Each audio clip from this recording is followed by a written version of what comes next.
Assalamualaikum.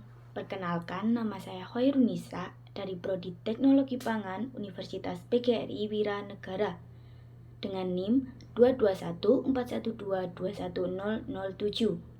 Di sini saya akan membuat video untuk memenuhi tugas mata kuliah Teknik Pengolahan Limbah dengan dosen pengampu Ibu Amirotul Muniroh, MSI.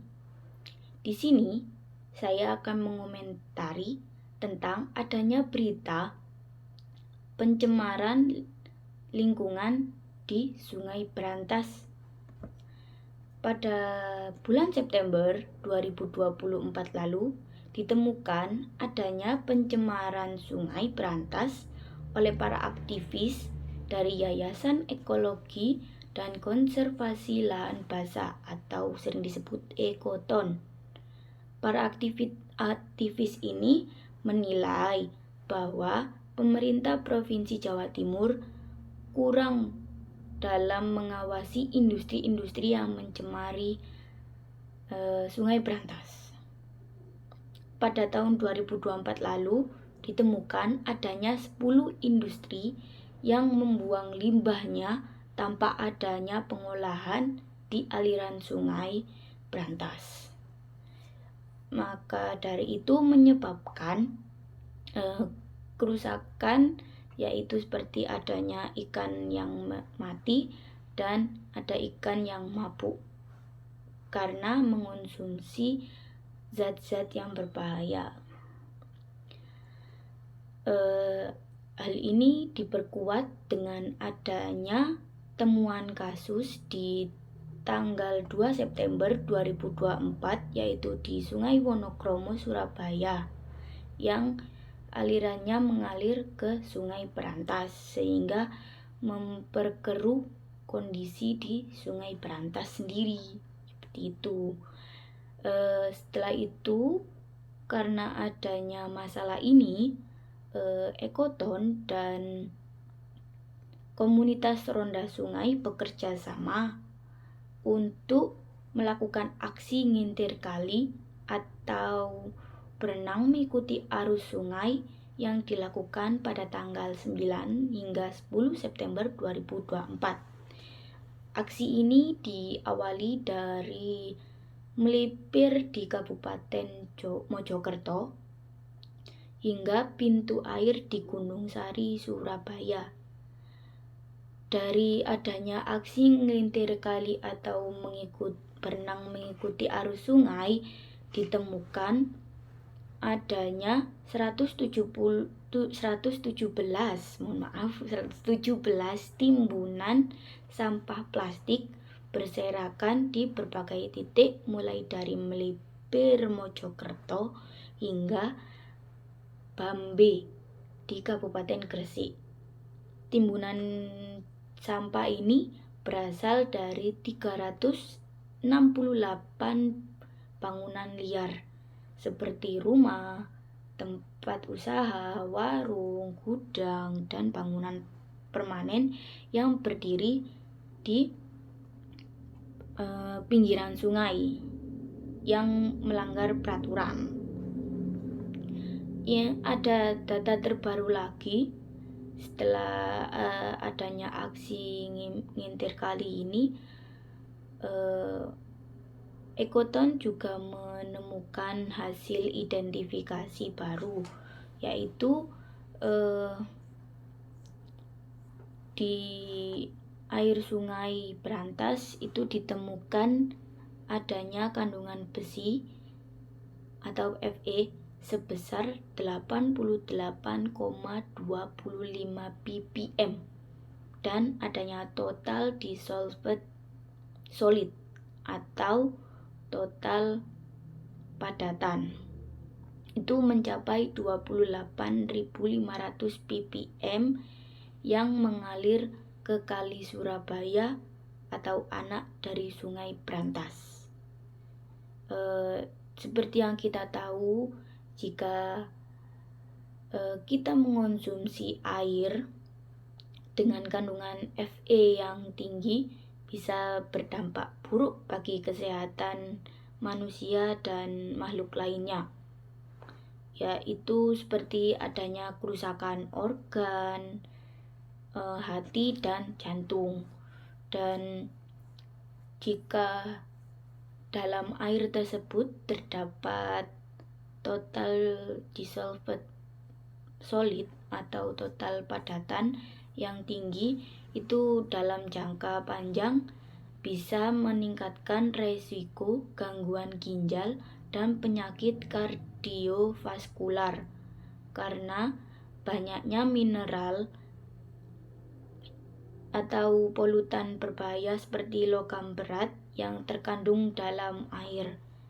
Selain itu, adanya 1,5 juta popok yang dibuang setiap hari ke Sungai Berantas dan anak-anak sungainya itu menyebabkan 90% ikan di sungai tersebut terkontaminasi mikroplastik. Dari data International Union for Conservation of Nature pada tahun 2023, itu Indonesia menjadi negara di dunia yang memiliki laju kepunahan ikan tercepat kedua setelah Filipina, yaitu sekitar 35% spesies ikan tawar di Indonesia terancam punah. Menurut data dari Kementerian Lingkungan Hidup dan Kehutanan atau KLHK menunjukkan bahwa sekitar 60% sungai di Indonesia mengalami pencemaran berat akibat limbah industri dan domestik yang berdampak pada kualitas air dan kesehatan ikan. Ekoton sendiri juga memiliki data sensus ikan di Kali Surabaya, itu menemukan 7 jenis lokal ikan itu menurun drastis dibandingkan 10 tahun terakhir. Jadi dengan adanya pencemaran limbah ini memberikan kayak dampak negatif yang besar. Selain bagi ikan, bagi manusia pun juga berbahaya, karena seperti yang kita tahu Sungai Berantas itu juga sebagai sumber air bagi seluruh warga di Surabaya, seperti itu. Jadi dari Yayasan Ekoton itu mengajukan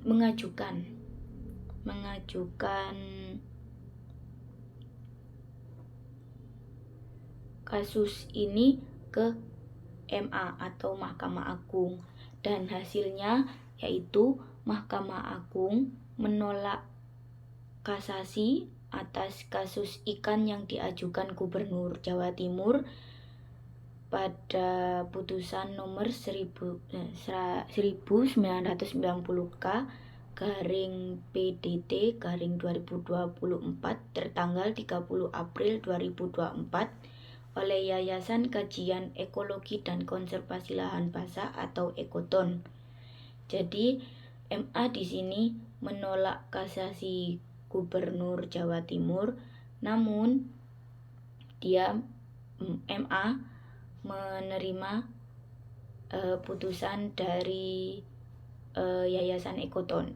Dalam putusan tersebut, MA mewajibkan kedua tergugat melakukan 10 keputusan Hakim Pengadilan Negeri Surabaya nomor 8 garing PDT.G garing 2019 garing PN.SBY yang telah dikuatkan oleh Hakim Pengadilan Tinggi Jawa Timur nomor 117 garing PDT garing SBY. Di antara putusan tersebut yaitu yang pertama, Gubernur Jawa Timur wajib memasang CCTV dan alat pemantau kualitas air atau secara real time di setiap outlet pembuangan limbah cair di sepanjang Sungai Berantas agar memudahkan pemerintah untuk mengawasi dan memantau ketertiban industri, agar tidak ada industri yang nakal dengan membuang limbahnya tanpa adanya pengolahan. Yang kedua, Gubernur Jawa Timur wajib melakukan tindakan hukum berupa sanksi administrasi bagi industri yang melanggar atau membuang limbah cair melebihi baku mutu berdasarkan peraturan Presiden 82/2021. Yang ketiga, pemerintah harus membentuk tim Satgas yang beroperasi untuk memantau dan mengawasi pembuangan limbah cair di Jawa Timur. Menurut pendapat saya, adanya putusan MA ini juga sangat baik. Ini juga sebagai pembelajaran untuk pemerintah, khususnya pemerintah Jawa Timur, untuk tidak lalai dalam mengawasi adanya pembuangan limbah oleh industri-industri. Karena jika pemerintah lalai, maka kasus ini akan berulang secara terus-menerus dan sulit untuk pemutusannya. Karena tidak adanya pemantauan yang ketat, maka beberapa industri itu akan lalai seperti itu. Jadi pengambilan keputusan ini sudah benar, namun seperti yang saya bacakan tadi, selain dari industri, terdapat juga seperti popok bayi, dan juga tadi ada 117 timbunan sampah plastik. Itu kan juga masalah dari masyarakatnya sendiri. Jadi kita jika ingin tetap hidup aman dan tentram, alangkah baiknya jika kita sebagai masyarakat juga membantu pemerintah dengan tidak membuang sampah ke sungai. Ya, bisa sampah yang mungkin tidak mudah terurai, itu bisa dibuang di tempat pembuangan akhir agar nanti diolah seperti itu. Karena jika dibuang di sungai, selain merugikan ikan, merugikan manusia juga. Karena seperti yang kita tahu, dalam plastik itu mengandung mikroplastik yang sangat berbahaya jika dikonsumsi oleh makhluk hidup, seperti itu. Dan juga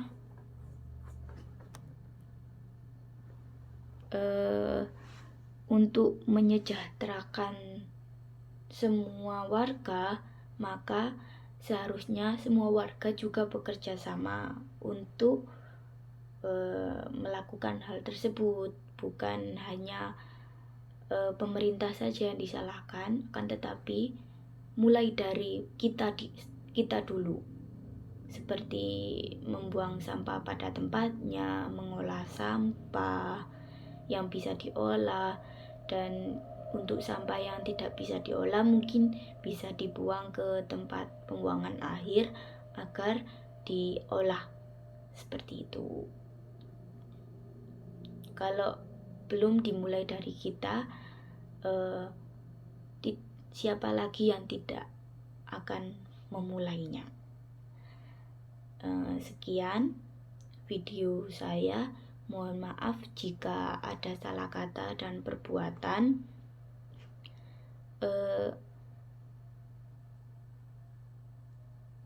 Sekian, wabillahi taufiq wal hidayah. Wassalamualaikum warahmatullahi wabarakatuh.